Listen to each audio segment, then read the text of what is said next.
semestre. Prácticamente nos restan solo 2 temas, que son estudios geológicos y geología aplicada a ingeniería civil.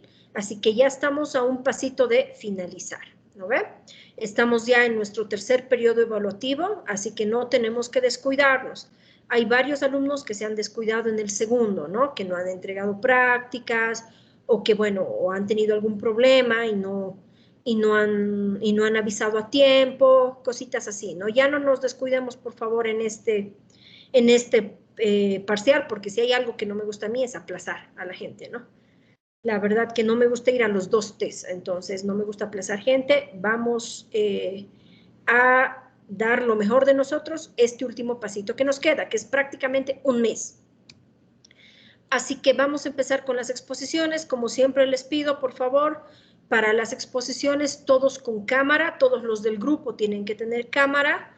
Es importante que nosotros veamos que el rato que nos están hablando se estén dirigiendo hacia nosotros, ¿ya? Así que por favor todos prendemos la cámara, los del grupo, y ya cada grupo me dirá cómo ha decidido exponer. Si va a exponer uno del grupo, si han decidido dividirse las partes, ya vamos a ver. Como siempre, la exposición tiene 2 notas, tiene una nota del trabajo escrito, que es el que tenían que subir a Moodle hasta las 2:30, y tiene otra nota, la de la exposición, ¿no? Al final, cada una equivale al 50%. Así que vamos iniciando, por favor. Diana, Fiorella, iniciemos con el grupo 1. Inge, buenas tardes. Una pequeña consulta, disculpe. Sobre el tema de presentar el trabajo, ¿tenemos que presentar todo el grupo o solamente uno por grupo? Como ustedes decidan, Carlos. Obviamente, ustedes no se olviden, les vuelvo a repetir, ¿no? Si deciden que solo uno va a presentar, la forma en la que sea esa persona presente es la nota para todos. Si esa persona presenta mal, va a ser una mala nota para todos. Si deciden exponer cada uno de ustedes, entonces las notas son independientes. Algunos del grupo habrán estudiado más, algunos menos, entonces cada alumno tiene la nota que le corresponde, ¿no? Eso lo deciden ustedes como grupo. Ya Inge, está bien, pero no me refería al tema de la exposición, sino que me refería al tema de la presentación en el Moodle.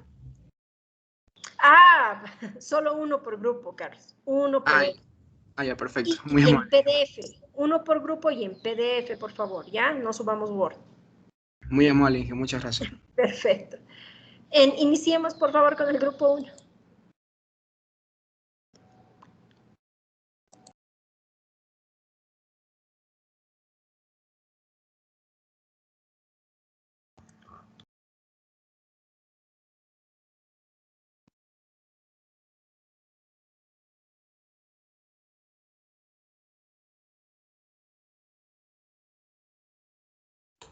¿Se puede ver, ingeniero? Sí, se puede ver, pueden iniciar. Muy buenos días, profesor y compañeros. Nosotros somos el grupo número 1, estamos conformados por Natalia Padilla, Percy Flores, Eduardo Chávez, Diana Sandoval y mi persona Fiorella Tejerina. Le hablaremos sobre el terremoto ocurrido el 22 de mayo de 1960, ocurrido en Chile. La siguiente, por favor. En la exposición veremos lo que son los objetivos, la historia del desastre, los antecedentes, la magnitud del terremoto, los desastres relacionados, aprendizaje y cerraremos la exposición con un pequeño video. El objetivo general. Nuestro objetivo es reunir la información de los efectos del terremoto de Chile del 22 de mayo de 1960 con nuestros objetivos específicos que son detallar la importancia de las consecuencias del terremoto con sus características y conocer cuáles fueron las razones del terremoto. Siguiente, por favor. Comenzaremos con la historia del desastre. A 160 kilómetros de la costa de la ciudad de Valdivia, la placa tectónica de Nazca se desplazó unos 30 metros por debajo de la placa sudamericana.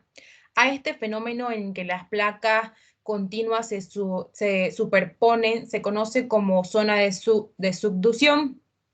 La ruptura causó una superposición que se extendió a lo largo de 1000 kilómetros de norte a sur, y la fricción entre ambas placas liberó siglos de energía acumulada.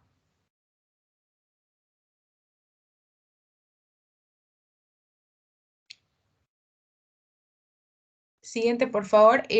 Continuará mi compañero con lo que son los antecedentes del terremoto.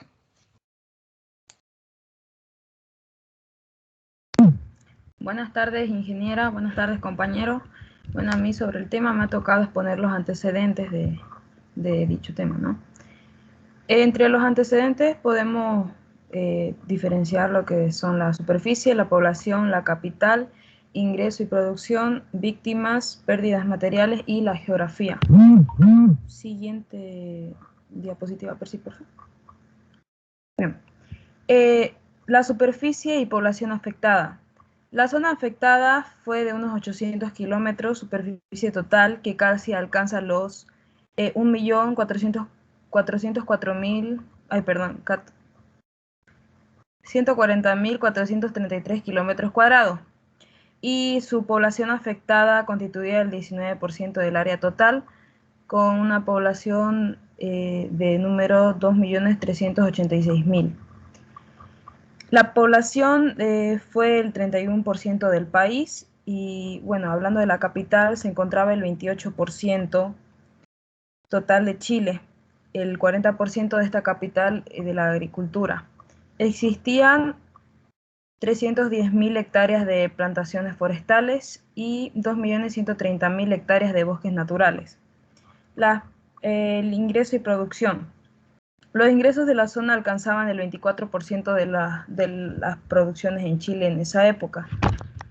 La zona aportaba el 38% de la producción agropecuaria. Las pérdidas materiales, pérdida entre 500 y 700 millones de dólares entre agricultura, transporte, industriales, mineros y rehabilitación de las tierras.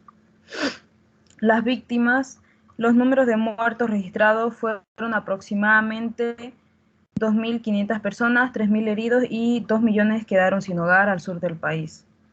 La geografía. La geografía de Chile cambió. Hubo poblaciones que se hundieron y zonas se levantaron varios metros. Un volcán hizo erupción y se perdieron miles de hectáreas de campos de cultivo. Siguiente.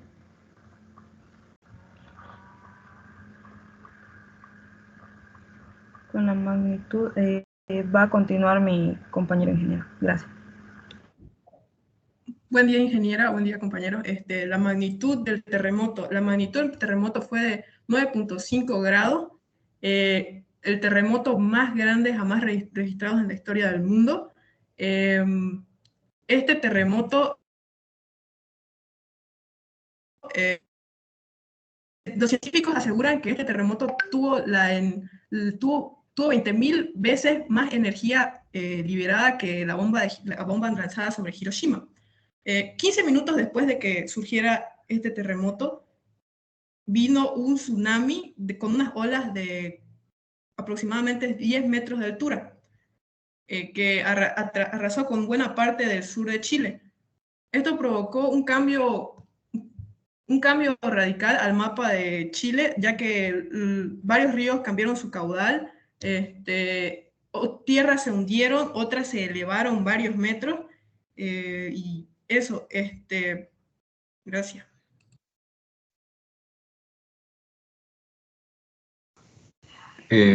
Como se puede ver en la diapositiva, se ven varias consecuencias a causa del terremoto que hubo en Chile el 22 de mayo de 1960. Pero ahora, ¿cómo fue de que este terremoto llegó a estas ciudades, a estos países, si simplemente fue un terremoto como cualquiera que fue en Chile? La verdad no fue así, porque viendo las características sismológicas de Chile, este terremoto fue a causa de una subducción, o sea que el choque entre placas que hubo fue de que se hundió la capa de Nazca con la Sudamericana, que al ocurrir eso, no fue como los terremotos normales que hubo, como siempre, en todo lo que es la historia de Chile, sino que ahí, en ese punto, hubo siglos de energía acumulada, por lo que con ese proceso de subducción llegó a ser uno de los terremotos más catastróficos, más grandes de los que fue en el mundo. Y no solamente perjudicó a Chile, sino que también llegó a lo que fueron a las costas de Hawái. Claro, más un rato, 15 horas después llegó a Hawái, por ejemplo, con un enorme tsunami, con unas olas mayores a 10 metros, al igual que fue en Filipinas y en Japón, donde hubo mayores desastres. También llegaron los tsunamis de parte del terremoto, falleciendo miles de personas con, con desastres en las viviendas, sobre todo en las viviendas de adobe y en las que no fueron hechas por norma, fueron las más afectadas. Y además, obviamente, en la ciudad de Valdivia, por parte de su geografía, fue que la, la, la tierra, el suelo, se tuvo que mover a causa de lo que fue este terremoto. Y finalmente, con todo esto sucedido, obviamente tuvimos que haber sacado algunos puntos de aprendizaje. ¿Para qué? Para poder prevenir o para poder conocer cómo es que se mueven las ondas sísmicas en nuestro mundo. Y esto lo va a exponer mi compañero Percy.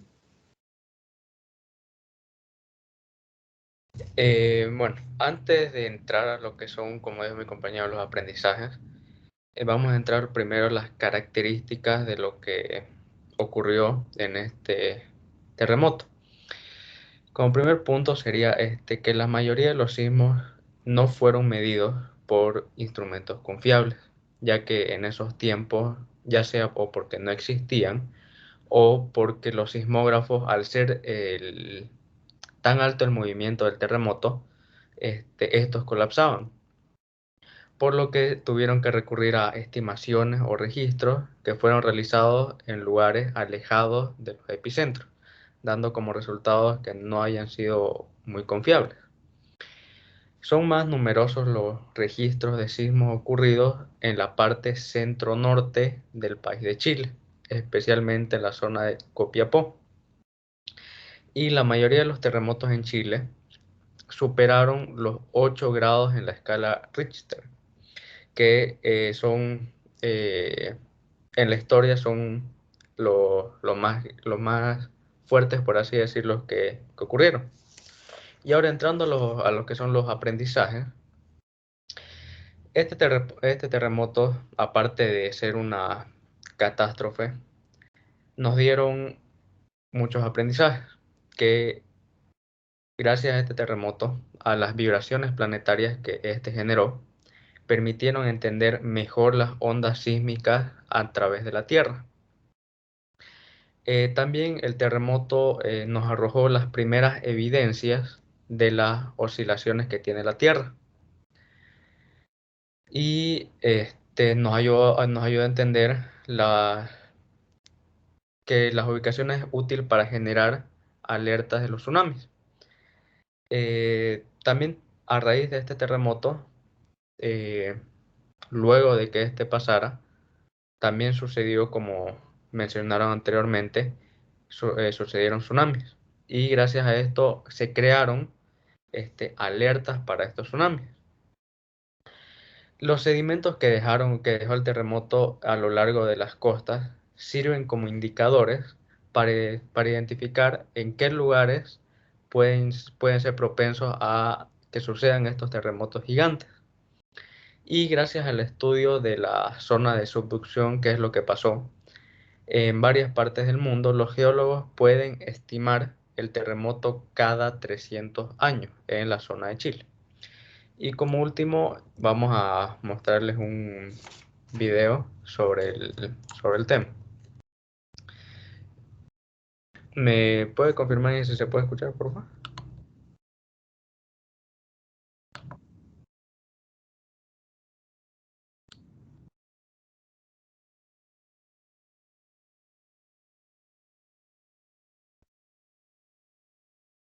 ¿Se escucha, ingeniero, o no?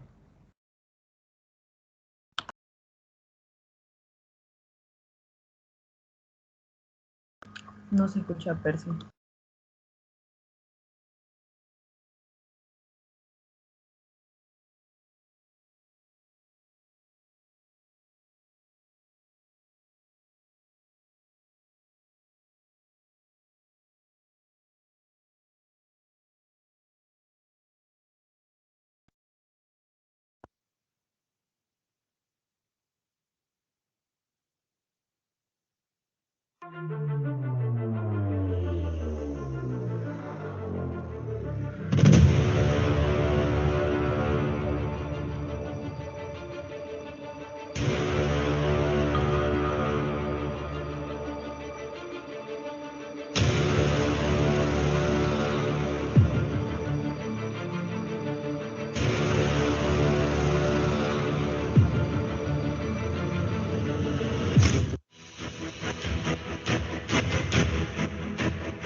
Lo que Sí. nos quiso, perdón, Inge, lo que nos quiso decir este pequeño video, al principio nos mostró sobre la expansión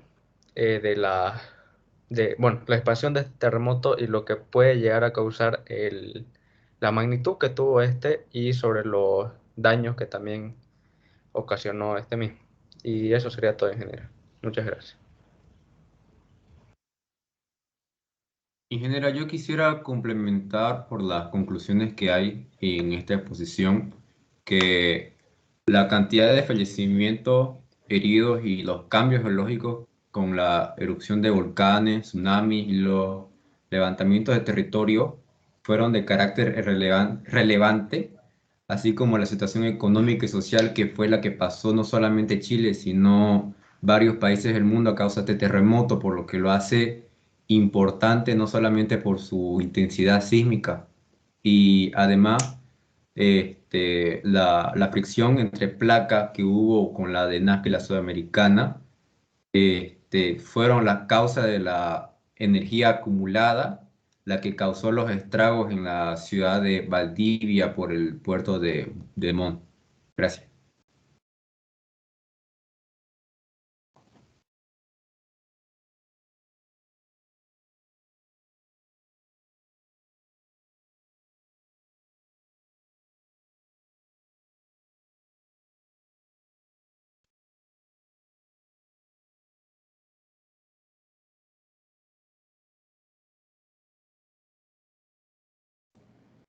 Perfecto. Justamente el terremoto de Valdivia ha sido uno de los terremotos más desastrosos no solo de la historia de Chile, ¿no? Sino básicamente de toda la historia de los terremotos.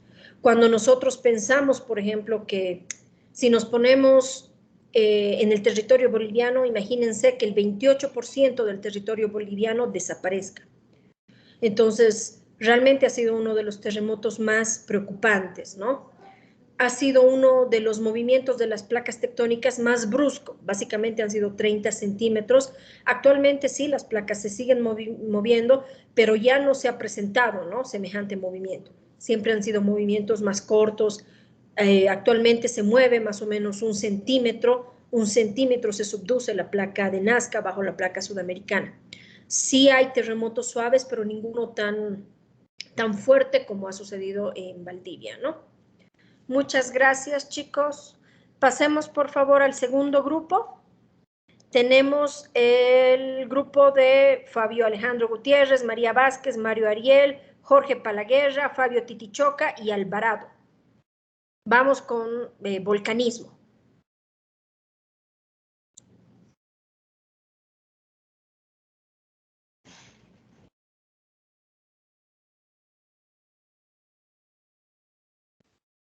Enseguida, Inge, ahora le presentamos. Ok.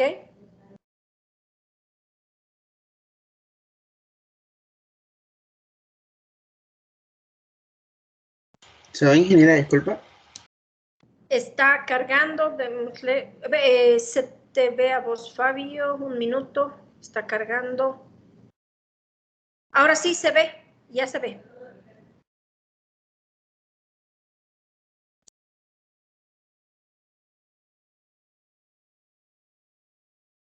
¿Pueden iniciar? Buenas tardes, ingeniera, compañero. Vamos a hablar un poquito el día de hoy, esta tarde, sobre el volcán Tambora, Indonesia. Los que estamos participando en esta exposición son Fabio Alejandro Gutiérrez, Mario Ariel Zárate, Jorge Ricardo Palaguerra, Fabio César Titichoca, Mauricio Alvarado y mi persona.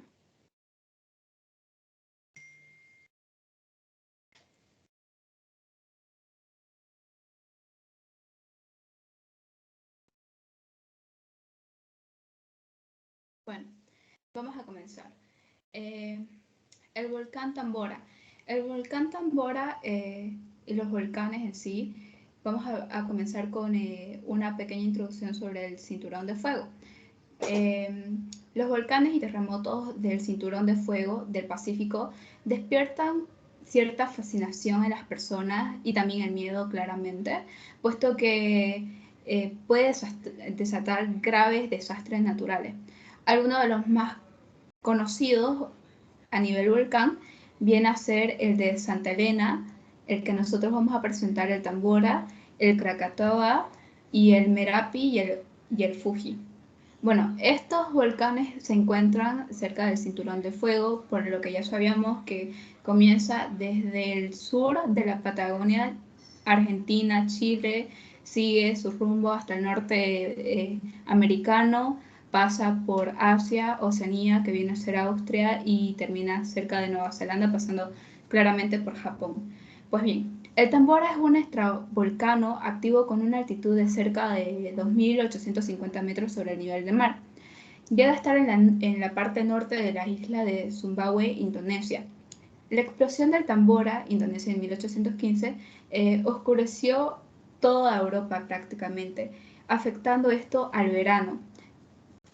Eliminó, de cierta forma, como se viene contando, el verano. Los expertos alertan de que aproximadamente hay un 33% de probabilidad de que una supererupción en el siglo llegue ahora a ser encontrada como el volcán activo que está ubicado en la isla de Sumbawa, en Indonesia. La erupción de este volcán el 10 de abril es la mayor registrada en toda la historia, llegando a ser una de las catástrofes más reconocidas a nivel mundial. Este proceso llegó a elevar el Tambora, hasta 4.300 metros sobre el nivel del mar. Los flujos piroclásticos se extienden durante cerca de 20 kilómetros. Toda la vegetación de la isla fue consumida claramente por el fuego, produciendo que ésta desaparezca, destruyendo las cenizas, los volcanes, toda la naturaleza que estaba a su alrededor. Como le veníamos diciendo o explicando, provocó que no exista un invierno, afectando esto claramente a toda Europa. Llegó hasta lugares a 1.450 kilómetros de distancia. La elevación del Tambora ya habíamos dicho que es de 2.850 metros sobre el nivel del mar, pero antes de fatídica erupción, que se dice que fue en el 1815, media poca más de 4.000 metros sobre el nivel del mar, lo que le hacía uno de los volcanes más altos del mundo. Actualmente tiene una caldera de 6 kilómetros de diámetro y unos 1100 metros de profundidad. Fabio. Bueno, como objetivos tenemos claramente el poder desarrollar un conocimiento sobre dicho volcán, sobre estos conceptos, ya que en la actualidad claramente, como es un ejemplo, podemos hablar sobre el de Las Palmas, que está afectando catastróficamente tanto a Europa como a los restos de los continentes por lo tóxico que puede llegar a expulsar los diferentes componentes que expulsa el volcán. Bueno, como objetivo general, compilar información sobre las catástrofes provocadas por el volcán Tambora, sacando de revistas, libros, periódicos, páginas web, recopilando toda esta información. Los objetivos específicos es el de poder llegar a dar a conocer los daños que está provocado en la erupción del volcán Tambora, y nuestro segundo punto es el de poder llegar a resumir en pocas palabras cuán tan afectado salió de este volcán y el por qué, cuáles son sus explicaciones.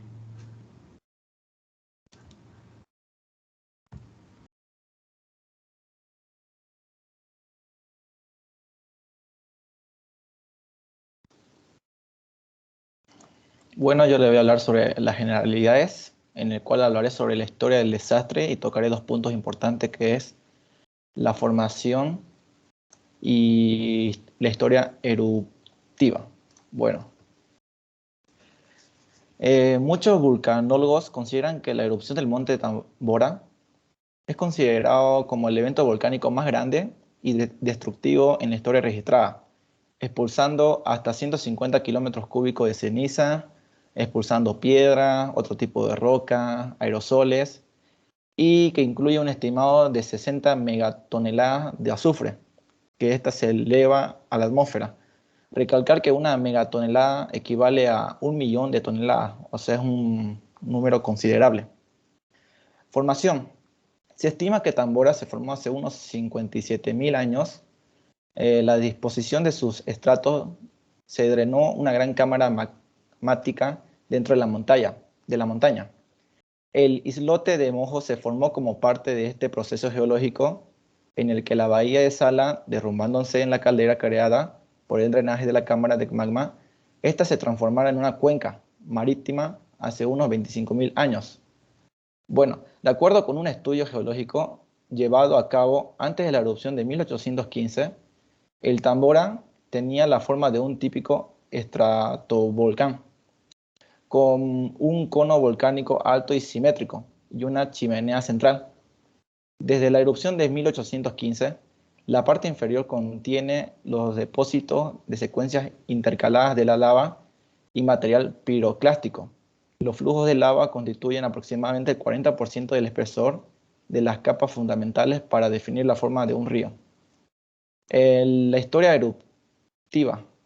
El historial de erupciones del monte Tambora se remonta al menos hace unos 50.000 años atrás, pero se ha confirmado 7 erupciones. La más antigua dada de unos 3.910 años antes de Cristo o hasta unos 200 años actual, que es interesante que entre una erupción y otro existe una diferencia de unos 5.000 años, según las diferencias entre cada capa de flujo de lava.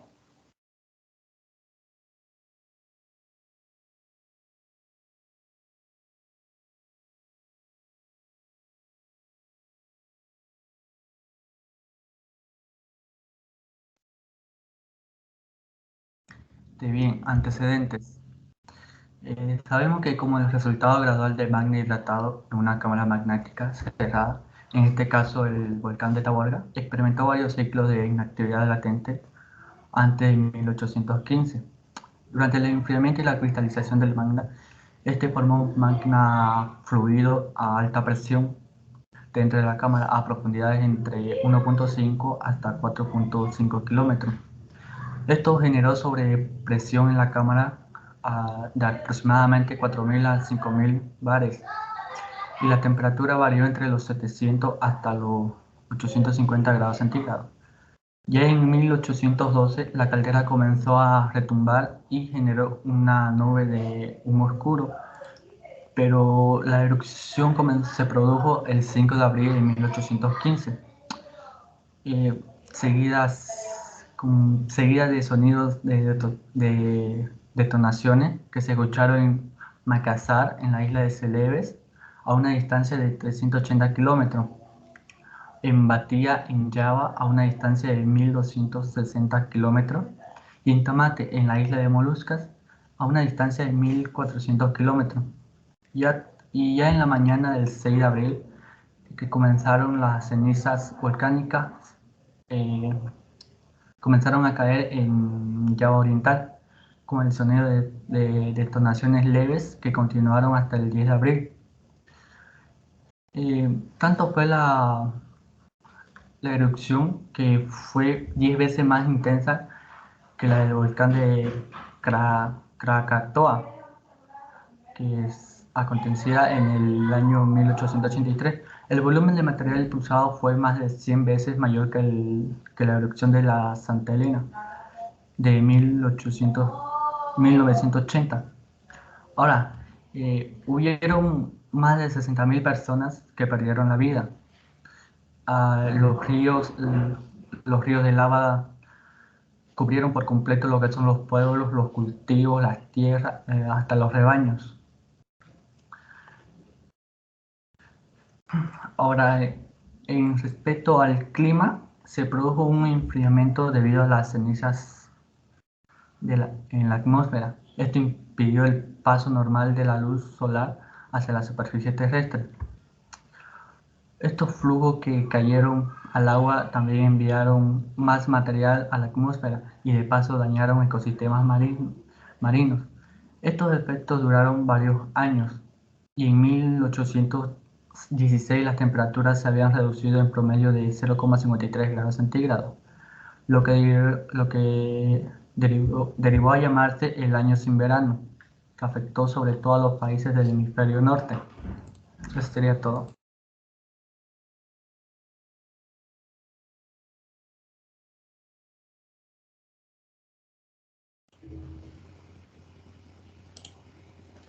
Bueno, continuando, la magnitud.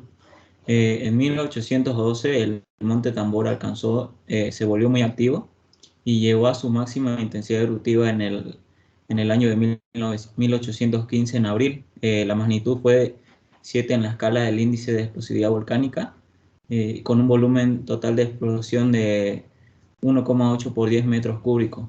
Sus características eruptivas incluyeron un respiradero central y erupciones explosivas, flujos piroplásticos, tsunamis y colapso de la caldera. Siguiente.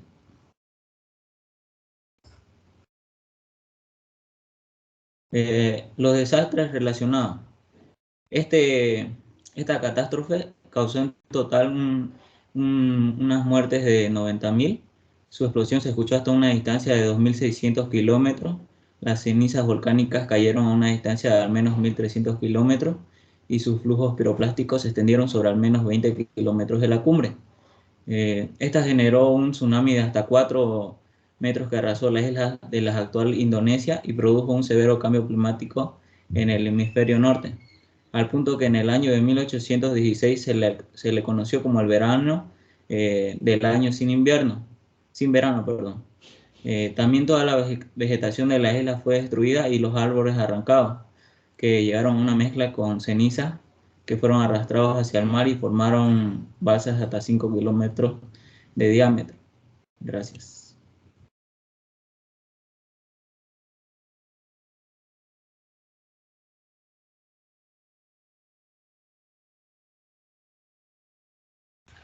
Bueno, el ecosistema.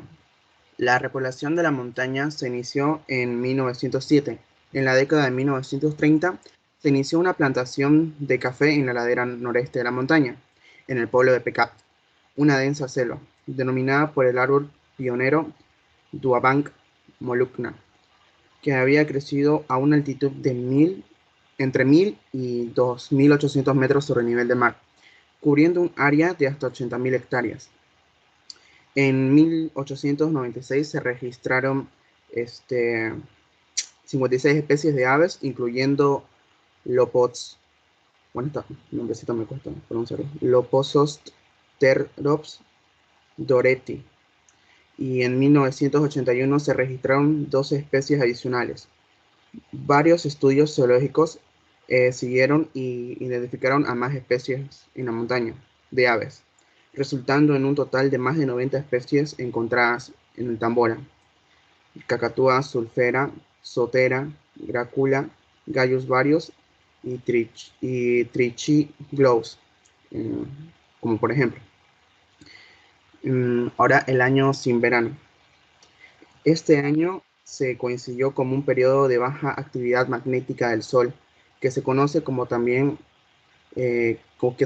también influyó, pero fueron las cenizas expulsadas a la atmósfera y transportadas por todo el mundo las que impidieron que la luz del Sol llegara a la Tierra, con lo que trajo como consecuencia el enfriamiento del clima del hemisferio norte.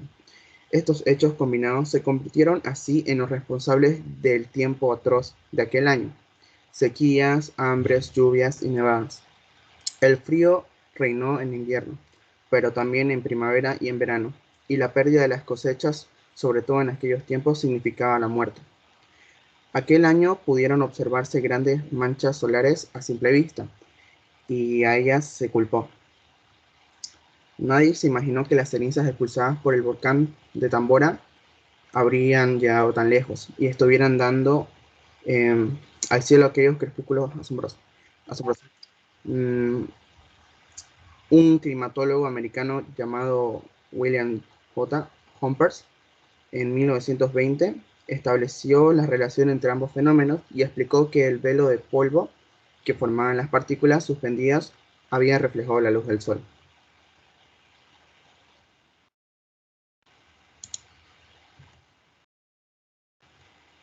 Cultura. Un equipo dirigido por el botánico suizo Heinrich Sawyer llegó a Sumbawa en 1847. Solinger buscó estudiar el área de erupción y sus efectos en el ecosistema local.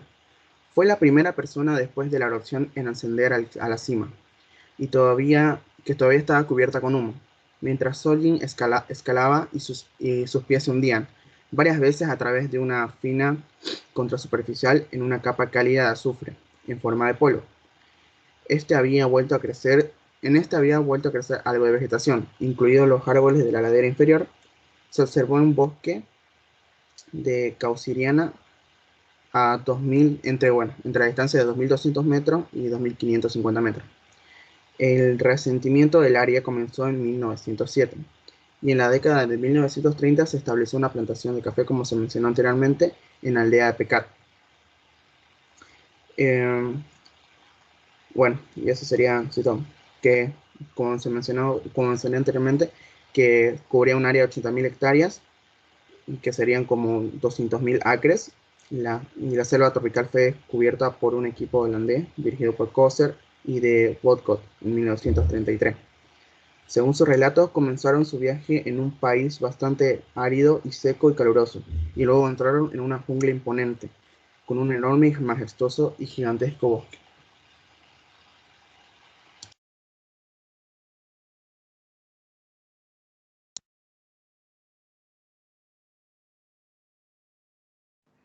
Para finalizar, hablaré sobre las conclusiones y recomendaciones.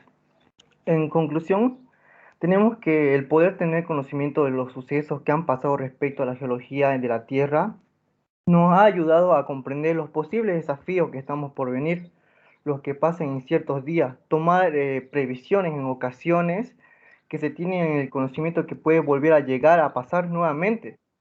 Dichos fenómenos, como es la erupción, como recomendación, debemos de tener conocimiento sobre la inclusión del forzamiento volcánico en los modelos climáticos, que puede explicar el enfriamiento y el que aumente la probabilidad de temperatura, que aumente hasta 100 veces más, y que se comienza a formar a partir de los depósitos de flujo de agua, que se fueron endureciendo. Estos tipos de formaciones principalmente se llaman estratovolcán, también conocidos como volcanes compuestos. Eso sería todo, ingeniera, de nuestro grupo. Muchas gracias. Muchísimas gracias a ustedes. Muchísimas gracias. ¿Algún videíto, algo que tengan?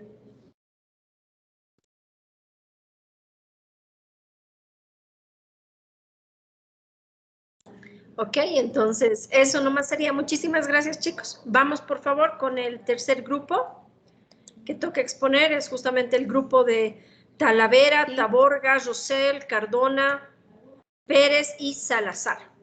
Vamos, por favor, volvemos justamente a lo que son terremotos.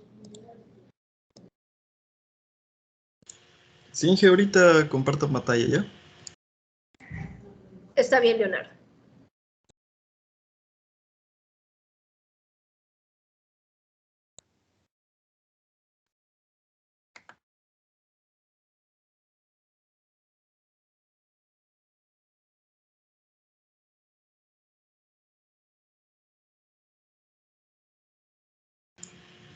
Ya. Ahora sí, ¿se puede ver, Inge, disculpe, o no? Se puede ver, chicos. Ya, está bien.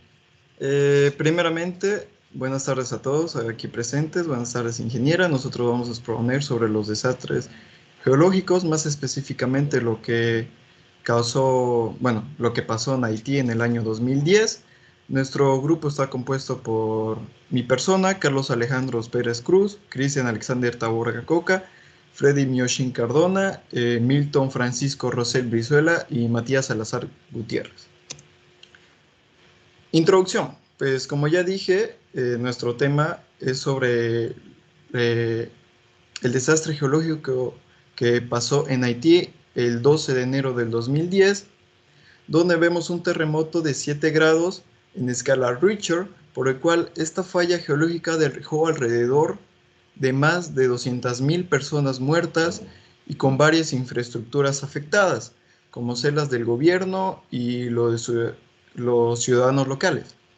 Es ahí donde nosotros entramos y profundizamos más sobre el tema y vemos el desarrollo de las fallas o desastres geológicos que presentó Haití en esa fecha.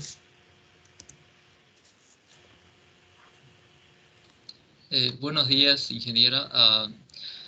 Bueno, yo le voy a explicar lo que sería el objetivo general, que digamos sería explicar los sucesos, las causas y efectos del desastre geológico que se produjo el 12 de enero de 2010 en Haití, el cual, bueno, por suceso quiero decir el terremoto, las réplicas y según fuentes, un pequeño tsunami que trajo consigo 4 muertes.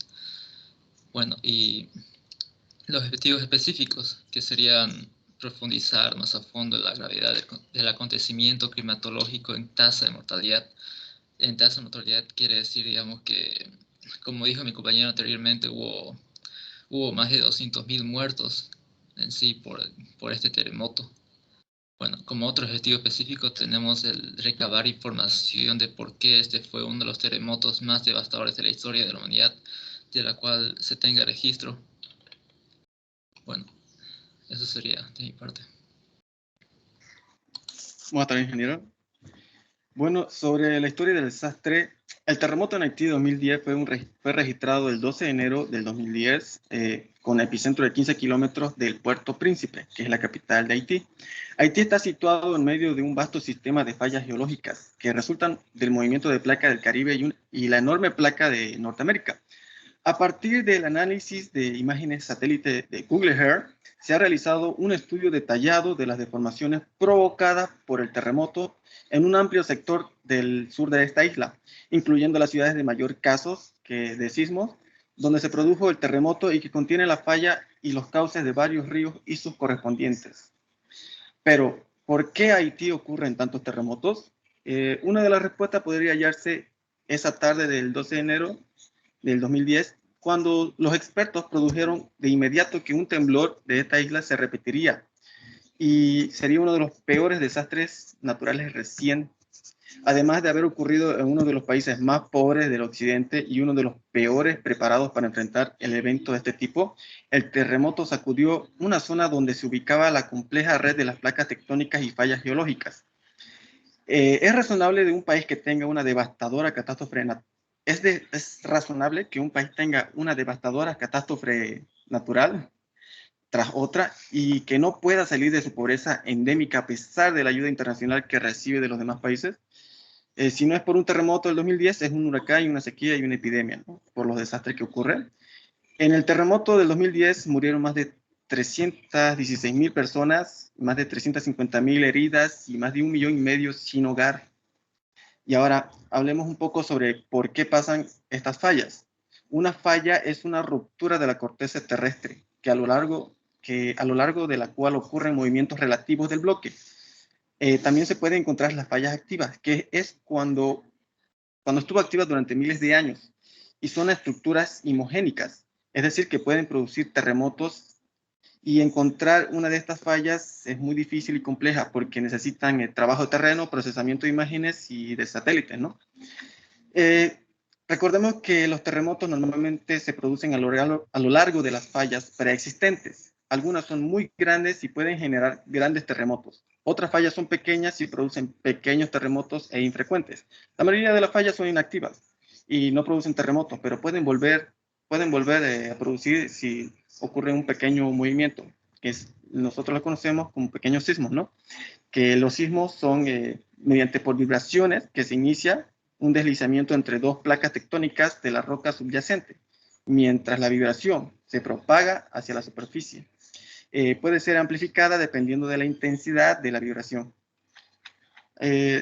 Pero más allá de este riesgo cotidiano que la población está expuesta, la inseguridad, la alimentación, las enfermedades, la delincuencia, los haitianos viven constantemente día a día contra esto.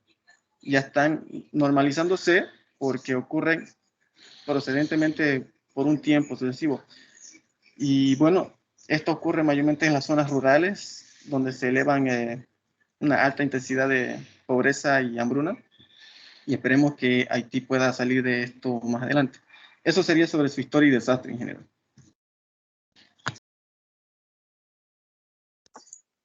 Buenas tardes, ingeniero. Yo voy a exponer los antecedentes. Según el CAM, el terremoto se produjo en las cercanías del límite de norte de la placa tectónica del Caribe, que es una placa tectónica con una superficie de 3,2 millones de kilómetros cuadrados, que incluye una parte continental de América Central, que se desplaza continua y lentamente hacia el este unos 20 milímetros por año. En relación con la placa norteamericana es la placa tectónica continental que se asienta en América del Norte, los archipiélagos de Cuba y las Bahamas, en el Mar Caribe, y atraviesa justamente por el medio de las islas La Española.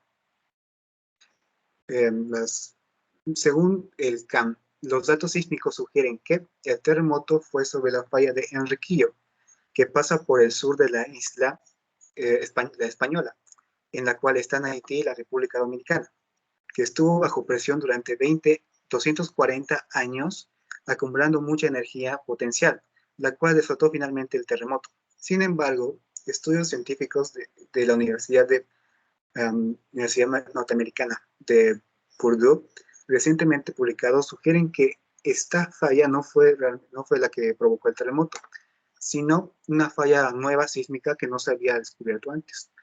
Que el equipo determinó el origen del terremoto de una falla geológica no reconocida previamente, que la llamaron la falla de Diogané. La falla recién descubierta corre casi paralela a la falla de Enriquillo, muy cercana, que se pensó originalmente que era la fuente del terremoto. Muchas gracias.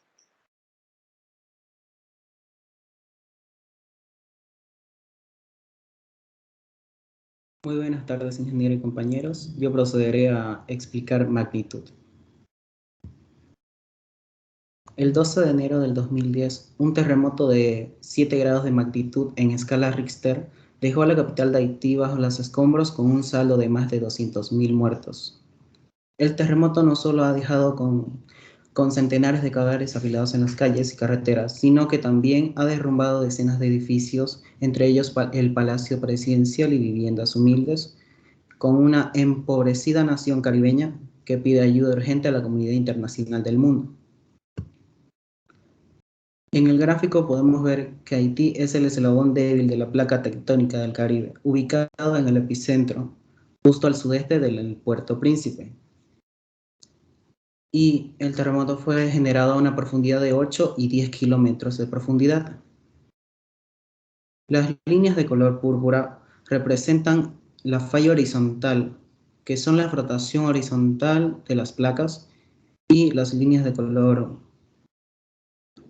como rosa son las que representan la zona de subducción, en donde las placas se suelen frotar una sobre otra o están representadas. Esta es por la placa de Nazca y la otra es la placa del Caribe. Gracias, ingeniera.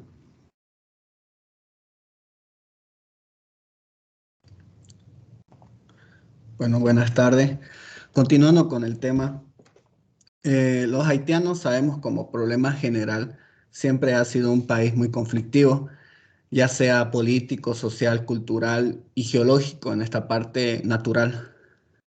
Sabemos muy bien que África es un país pobre por las deudas que tiene con muchos países y también por la pobreza y por la falta de agricultura, por la falta de desarrollo productivo en el país. Por eso es que las ayudas humanitarias en Haití, siempre ha habido ayudas humanitarias, pero como dicen, no siempre hay un lado negativo. Entonces el lado negativo de las ayudas humanitarias es que por los gobiernos corruptos de Haití y por todo lo que la gente ha empezado a sacar dinero de ahí o a sacar provecho, Haití nunca ha progresado, siempre se ha estancado. ¿Y cuál fue el declive? Que al estancarse, lo que lo ha llevado a derrumbarse como país fueron los desastres geológicos, como vemos el terremoto del 2010, que fue un desastre actual en nuestro milenio. Prácticamente ha sido un terremoto devastador para los haitianos, como dijeron mis compañeros. Es por eso que justo en 2016, después de 6 años del terrible terremoto de 2010, en 2016 se produjo el huracán Matthew, que como vemos acá en la diapositiva, es el huracán de abajo, que prácticamente se hizo viral por la forma de calavera que tenía, que ese huracán llegó a devastar profundamente a Haití también, que no lo pudo dejar desarrollarse. Y eso fue que muchos decían que abandonó la esperanza de Haití en ese entonces. Y es por eso que pasó en 2016 eso, con 200.000 muertos y también con las epidemias que hubo en esa época, que fue con el cólera, que mató a 10.000 haitianos. Según las noticias BBC, bueno, relata ahí un haitiano, asustado obviamente, a las 8:30 de la mañana, él había visto el sábado 14 de agosto, había sentido un terremoto y es de este año, se podría decir el 14 de agosto del 2021, se produjo otro terremoto. Se podría decir que el terremoto era similar al del 2010, después de los 11 años de toda esa pesadilla que vivieron los haitianos. En 2021 vivieron de nuevo con una magnitud de 7,2 de escala Richter. Y es por eso que en este terremoto, bueno, estuvieron ya más preparados, se podría decir. Murieron 2.200 personas y resultaron heridas 12.000 personas. Y obviamente con toda la crisis económica que hubo, entonces lamentablemente Haití no se pudo levantar. Y es por eso que es una tragedia para ellos, porque hoy en día también, como conocemos el COVID llegó a ese lugar, como era, no había tanto desarrollo, tanto avance médico ahí en ese lugar. Entonces también avanzó el COVID, arrasó con vidas y también con la variante Delta que hoy en día está atacando, ¿no? Esas son como desastres más naturales que geológicos, ¿no? Complementando. Quitó a 55.000 viviendas que fueron destruidas por el terremoto del 14 de agosto y 700.000 resultaron bastante dañadas. Entonces también hubo el huracán Grace, que fue entre el 13 y 21 de agosto del presente año, pero gracias más bien de que ese huracán no llegó a devastar. Al principio sí, estaba dirigiéndose a Haití, a Puerto Príncipe, que es la capital, pero se desvió a Yucatán, México, que en este año sufrió mucho México con el huracán. Y es por eso que los huracanes que se presentan más que todo en el Mar Caribe, si empezamos, ¿por qué se originan los huracanes? Es que desde los vientos fríos del Atlántico, se puede decir del Polo Norte, y con el mar cálido del Caribe, porque el Caribe son aguas calientes, se produce una mezcla, obviamente una mezcla y un choque de climas que eso provoca, como vemos en la imagen de arriba, provoca un desastre geológico, que son los huracanes, que eso arrasa más que todo en el Caribe, arrasa con Haití, que es el más afectado, lamentablemente, también por su economía y por la ayuda, por lo que no son tan preparados. También arrasa con República Dominicana, también arrasa con el este de Estados Unidos y con el Golfo de México. A diferencia de estos países, es que el Golfo de México, México, Estados Unidos, República Dominicana, son países que producen, han avanzado, han tenido buena política, han tenido buen desarrollo, entonces ellos sí saben salir adelante. Pero Haití, como lamentablemente tuvo un problema más que todo político, económico, todo eso, entonces Haití se estanca y baja. Entonces, lamentablemente, tal vez de acá el promedio es de acá de 11 años, de acá 9 años o 10, entre 8 u 11 años, va a venir siempre un terremoto devastador. Y muchos temen de que sea igual que el de 2021 o que del 2010, o sea peor. Eso sería. Gracias.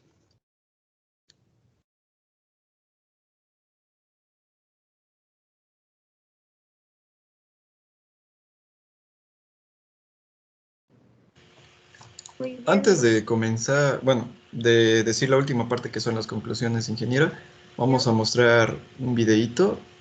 Ya, perfecto. Ya. Está bien, ingeniera. Ahorita lo comparto.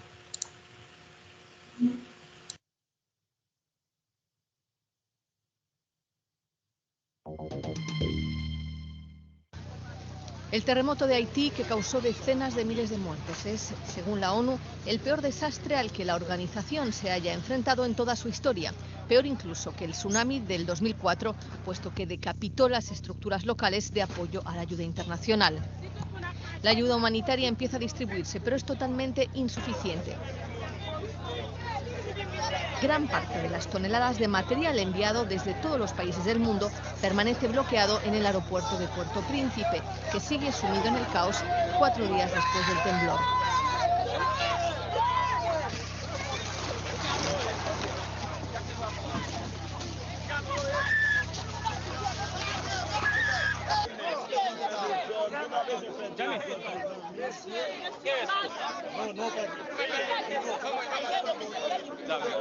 Las operaciones de búsqueda y salvamento siguen siendo una prioridad, así como la retirada de los miles de cadáveres que yacen en las calles de Puerto Príncipe y ciudades como Leogane, Gressier o Carrefour. Los sanatorios locales han quedado totalmente saturados.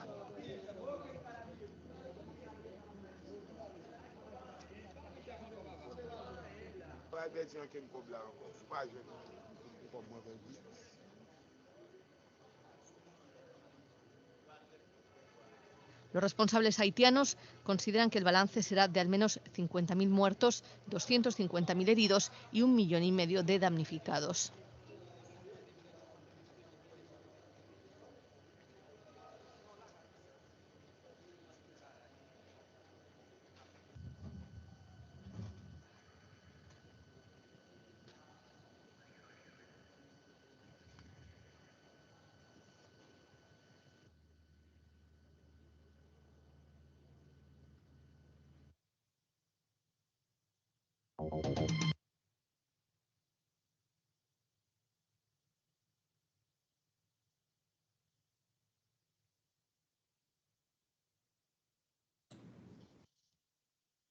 Ok, la conclusión, ¿quién va a exponer?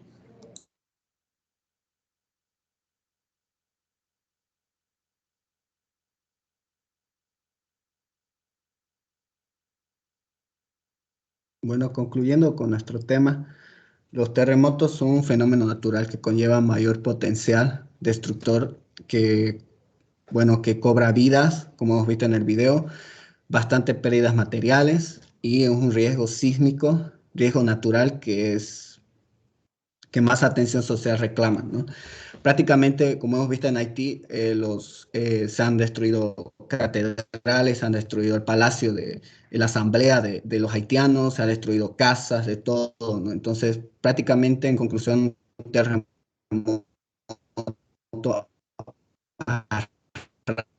arrasa con la vida individual de una persona. Muchas gracias, ingeniero. Muchas gracias a todos. Sí, justamente ha sido uno de los peores terremotos, pero sí también hay que tener mucho en cuenta, ¿no? Ha sido uno de los peores terremotos por las condiciones en las que ya se encontraba Haití, ¿no? No ha sido todo exclusivamente resultado del terremoto, ¿no? Sino que eran bastantes construcciones precarias en un terreno bastante inestable. Efectivamente, los índices de pobreza han subido con el terremoto, pero de todas formas Haití ya tenía unos índices de pobreza bastante altos, ¿no? Entonces, efectivamente es un conjunto de todo. Lastimosamente es una población que todo el tiempo sufre de terremotos por la ubicación geográfica en la que se encuentra, ¿no? Muchas gracias, muchas gracias. Ya no nos queda tiempo para otra exposición. María René, no sé si quieres que pasemos tu video, ¿tú quieres pasarlo o no? Sí, lo voy a compartir ahora. Te escucho muy bajito, María René. Inge, ¿lo comparto? Sí, sí, compártelo, compártelo. Ya.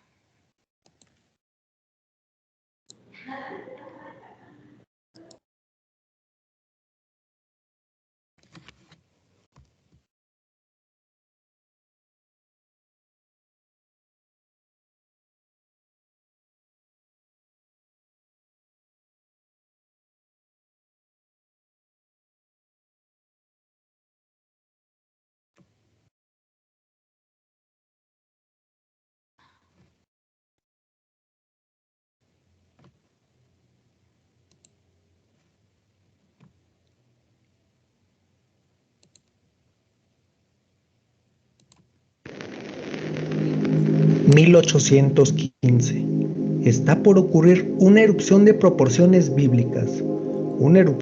Disculpe, ingeniera, ¿se puede escuchar?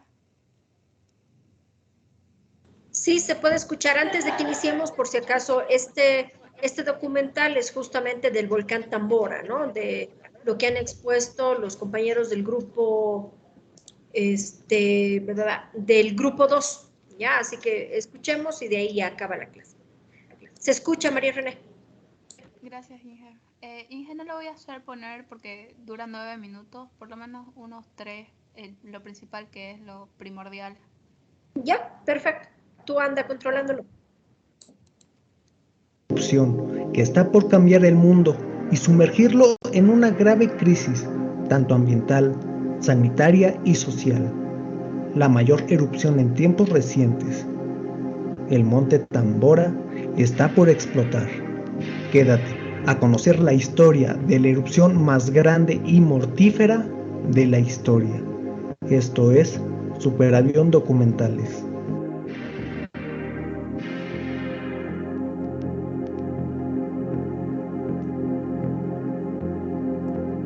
El Tambora había permanecido dormido bastante tiempo, hasta que se reactivó en 1812, cuando lanzaba columnas de ceniza. Los pobladores a sus alrededores desde años antes sintieron terremotos.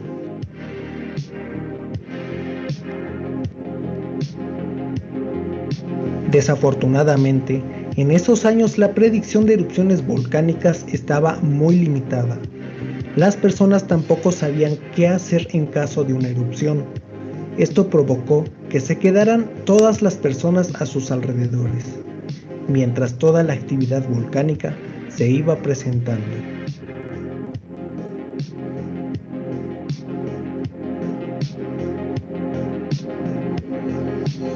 El 5 de abril se presentó una erupción moderada. Durante esta, grandes tronidos se escuchaban a más de 1000 kilómetros del volcán.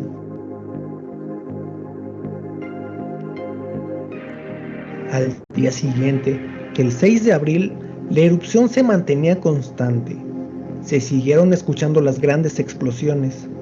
En Java empezó a caer ceniza y a lo lejos se escuchaban los estruendos de la erupción.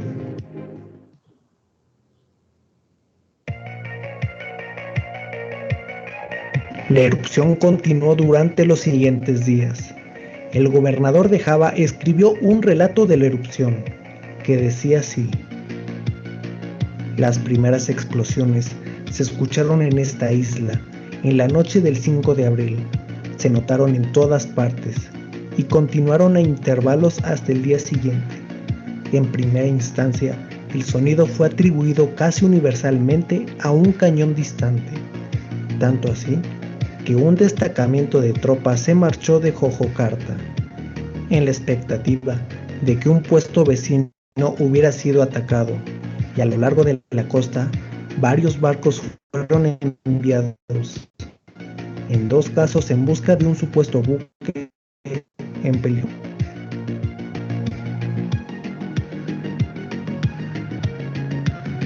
El 10 de abril, la erupción se intensificó.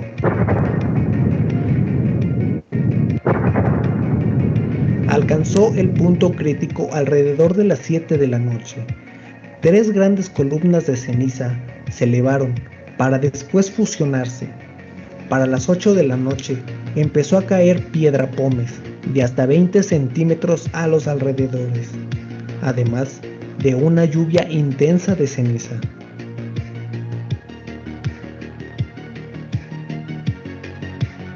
Más noches empezarían a producir flujos piroclásticos.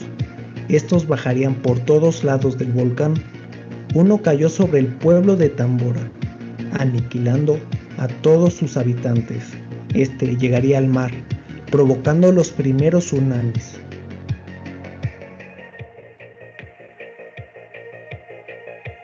Toda la madrugada se oyeron grandes explosiones, incluso hasta Sumatra, a 2.600 kilómetros de distancia. Al día siguiente, el ambiente era inquietante a sus alrededores. La nube de cenizas ya había llegado a lugares muy distantes, como Java Occidental y el sur de Celebes. En Batavia se percibía un extraño olor a nitrógeno, mientras empezó una lluvia intensa de tefra que se extendió hasta el 17 de abril. El Tambora había colapsado. Lo que alguna vez fue el volcán más alto de la zona había desaparecido de la noche a la mañana en una poderosa erupción. La caldera ahora mide unos 7 kilómetros por unos 700 metros de profundidad. Los flujos piroclásticos cayeron en su totalidad al mar, provocando tsunamis de hasta 4 metros de altura, que impactaron toda la región de Indonesia. La columna de ceniza se elevó tanto que alcanzó la estratosfera. Esto ocasionó que la ceniza cayera incluso 2 semanas después de la erupción. Las partículas más finas se dispersaron por el mundo, ocasionando un invierno volcánico con graves consecuencias. A este se le nombró como el año sin verano. Todas estas partículas y aerosoles de la erupción ocasionaron espectaculares atardeceres violetas, rosados y rojizos en gran parte del mundo.